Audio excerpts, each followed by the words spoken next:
시청자 여러분 안녕하십니까? 지방자치 중점 소식을 전하고 더 나은 지방자치의 방향성을 제시하는 지방자치 1번지입니다.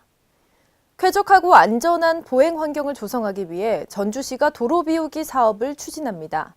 중복되거나 기능이 상실된 시설물을 철거하는 등 보행자 중심의 도로를 만들기 위해 노력한다고 하는데요. 김순균 기자의 보도입니다. 전라북도 전주시가 불필요하거나 도시 미관을 저해시키는 도로 내 시설물을 철거하고 통폐합시키는 도로 비우기 사업을 추진합니다.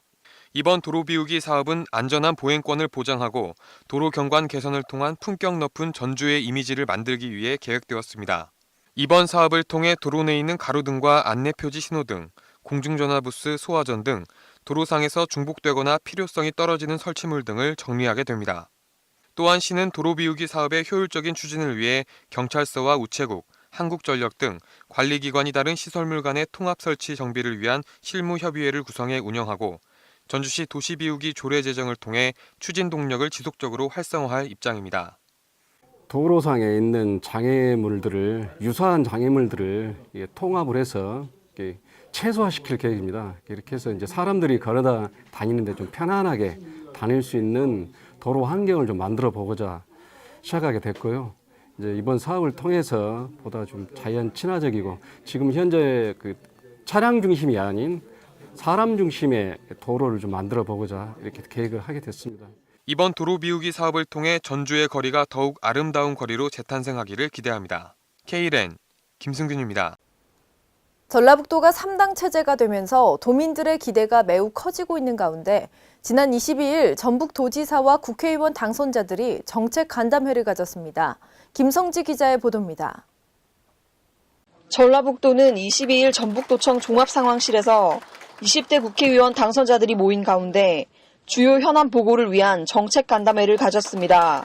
이날 간담회에는 국회의원 당선자 10명과 송하진 도지사를 비롯한 전라북도 관계자 16명이 참석했으며 전북도청 관계자는 도정 주요 현안 등을 설명했습니다. 송하진 도지사는 이날 간담회에서 전라북도가 3당 체제로 가면서 큰 활력을 얻게 되어 도민들의 기대가 매우 크다며 기대에 부응하기 위해 화의부동의 자세로 현안들에 대한 해결책을 모색할 것을 제안했습니다. 국회의원 당선자들은 3당 체제에 대한 기대를 드러내며 도민들의 선택에 부응할 수 있도록 최선을 다하겠다는 의지를 표명했습니다. K랜 김성지입니다.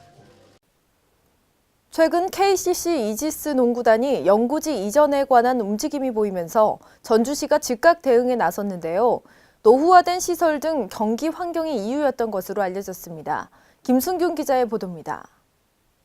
경기도 수원시로 연고지 이전 움직임을 보였던 KCC 이지스 농구단이 전주에 남기로 했습니다. 김승수 전주시장은 21일 시청 브리핑룸에서 기자회견을 갖고 KCC 이지스 농구단으로부터 연고지 이전을 하지 않겠다는 입장을 받아냈다고 밝혔습니다. 결국 KCC 이지스 농구단은 전주에 남기로 결정했습니다. 전주시는 최근 각종 언론과 SNS 등을 통해 KCC 농구단의 연고지 이전 문제가 수면에 떠오르자 사실관계를 확인하기 위해서 즉각적인 대응에 나섰습니다. KCC 이지스 농구단은 전주 실내체육관의 노후화된 시설로 인한 안전 문제와 선수들의 경기 환경 등을 이유로 수원 등 타 지역 이전을 검토했던 것으로 알려져 왔습니다. 이에 따라 KCC 농구단과 경기장 개보수에 따른 일정 등을 협의하는 동시에 오는 9월 시즌 개막 전까지 경기장 안전 문제에 최우선 역점을 두고 필요한 부분을 보수할 계획입니다. 이번 결과를 통해 전주 시민 등 KCC 이지스 농구단을 사랑하는 농구 팬들이 보다 안전이 담보된 최적의 환경 속에서 수준 높은 경기를 관람할 수 있을 것으로 기대합니다. K랜 김승균입니다. 전라북도 순창군에는 전통 한옥과 현대건축이 융합된 신한옥형 어린이집이 있습니다. 최근 준공식을 갖고 6월까지 원생들을 모집한다고 하는데요. 유희광 기자의 보도입니다. 전라북도 순창군 금과면 방충리에 20일 신한옥형 공공건축물 금과 어린이집 준공식이 개최됐습니다. 이번 행사는 황숙주 순창군수를 포함해 국토교통부 관계자, 순창농촌개발과 직원, 방충마을 주민 등 100여 명이 참석한 가운데 성공리에 치러졌습니다. 신한옥형 공공건축물 금과 어린이집은 지난 2014년 공사에 들어가 건축면적 337.92제곱미터에 지하 1층, 지상 1층 구조로 이루어졌으며 이달 공사를 모두 마쳤습니다. 총 사업비 13억 3천만 원이 들어간 어린이집은 전통 한옥과 현대건축, 신한옥이 융합된 신한옥형 건축물로 주 구조는 목구조로 되어 있고 부구조는 현대건축 기법을 가미해 전통미를 계승하면서 동시에 미래 지향적인 디자인으로 고안되었습니다. 어머니가 아이들을 포근히 감싸고 있는 그런 형상의 집을 만들었기 때문에 여기서 자라난 애들은 좀 더 밝고 건강한 모습으로 자라나지 않을까 이런 생각을 하니까 설계 감리를 한 사람으로서 마음이 뿌듯합니다. 또한 아이들의 눈높이에 맞춘 창문과 아이들의 사용 편의를 고려한 화장실 등은 개최식에 참석한 사람들로부터 호응을 얻어냈습니다. 한편 순창농촌개발과는 5월 말까지 모든 안전검사를 마치고 오는 6월까지 총 39명의 아이들을 모집할 계획입니다. 신한옥형 공공건축물로 지었다는 그런 의미에다가 또 어린이들이 또 커나갈 수 있는 이런 좋은 건물을 정부에서 지어준 것에 대해서 정말 감사드리고 앞으로 이 시설이 여기서 커나가는 어린이들이 꼭 그 국가의 동량이 되도록 우리 순창군에서도 지원을 하고 더욱더 훌륭한 시설로 거듭날 수 있도록 운영을 잘 하도록 그렇게 하겠습니다. 순창군 금과 어린이집 준공식 현장에서 KLN 유희광입니다. 전라북도 정읍시는 지역 농산물의 경쟁력 강화를 위해 드라이푸드 육성 사업을 추진해오고 있는데요. 지난 20일 드라이푸드 가공사업장 준공식을 갖고 본격 가동에 들어갔습니다. 김성지 기자의 보도입니다. 지역 농산물을 이용한 드라이푸드 가공상품을 생산하는 지역 농업 특성화 드라이푸드 가공사업장 준공식을 가졌습니다.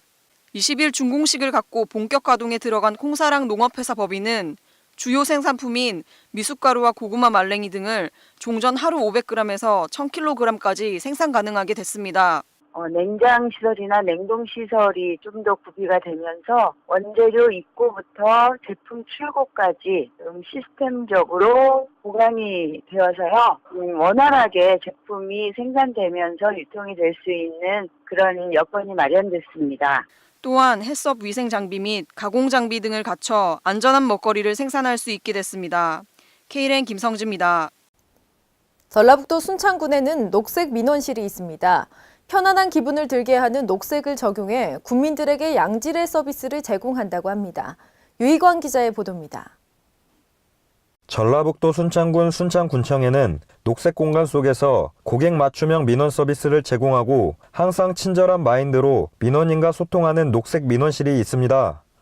녹색 민원실 직원들은 민원실을 방문하는 민원인들의 신속한 목적 달성을 위해 고객 맞춤형 도우미를 운영함은 물론 직원 친절 교육을 실시하는 등 지속적인 환경 정비를 통해 민원인들에게 양질의 서비스를 제공하고 있습니다. 또한 장애인 노약자의 민원 서류 음성 제공 서비스 확인을 위한 음성 변환 바코드 리더기를 비치했으며 외국인에게 편의를 제공하기 위해 외국어로 된 민원 서식을 제작해 비치했습니다. 이와 함께 지난 18일부터 여권 국제 운전면허증 원스톱 발급 서비스를 제공함에 따라 기존 여권 발급은 순창군청에서 국제 운전면허증은 경찰서나 운전면허 시험장을 통해 발급받으러 가야 했던 번거로움을 없애 순창군청에서 여권과 국제 운전면허증을 동시에 발급 가능하도록 했습니다. 민원인이 2개 기관을 방문을 해서 발급을 받아야 되는데 우리 군청 여권만 발급하면서 같이 서류를 일회로 끝나기 때문에 편리하고 신속하고 그런 부분에서 장점이 있다고 보겠습니다.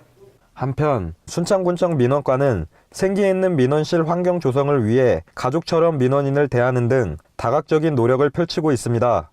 순창군청 민원실에서 KLN 유희광입니다.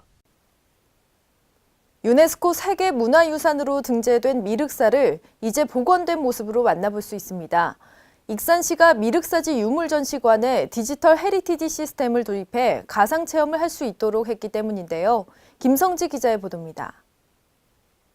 전라북도 익산시는 지난 16일부터 백제 역사 유적지군의 미륵사지 유물전시관에서 체감형 디지털 헤리티지 시스템을 일반 관람객에도 공개하기 시작했습니다. 지난해 5월 미래부 공모사업으로 선정됐던 디지털 헤리티지 구축 사업은 미륵사지 석탑 출토 사리기 홀로그램 영상, 미륵사 증강현실, 미륵사 디지털 유산 가상현실 등으로 구성돼 있습니다. 유물 전시관을 방문한 관람객들은 특수 제작 안경을 착용하고 미륵사지 현장을 직접 경험할 수 있습니다. 見に行こうと思ってたんですけれども、その途中にこういう古い時代の石塔が残っている弥勒寺というのが、あるというのを聞きまして、で、ごく最近になっていろいろ発見もあったということを聞きまして、すごく興味があって訪れました。 유네스코 세계문화유산으로 등재된 미륵사를 복원된 모습으로 직접 체험할 수 있어 앞으로 전시관을 찾은 외국인 관광객에도 큰 호평을 받을 것으로 기대됩니다. K랜 김성지입니다. 오는 28일부터 5월 7일까지 10일에 걸쳐 제17회 전주국제영화제가 열립니다. 전주 봄의 영화도시가 이번 영화제의 슬로건인데요. 개최도시 전주와 개최 시기인 봄을 전면에 내세움으로써 전주국제영화제의 정체성을 나타냅니다.